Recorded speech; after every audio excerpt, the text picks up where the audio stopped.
Now we are doing video to show you how to do the GPS connection. Now we have purchased one GPS device from Radio Link. The model name is M8N U-Blocks Protocol. You can see the GPS device.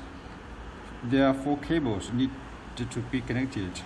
This orange one is the TX one, and this white cable is RX, and this one is the power GND, and this red one is the positive one. So the GPS, this TX should be connected to the Gimbal RX, and RX cable should be connected to the TX, and also you need to power the GPS device. So this tall cable should be connected to the Gimbal 5 voltage output, and this GND should be connected to Gimbal GND port.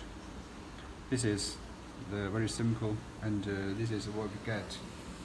Because now we this is the indoor, so there's no GPS signal here.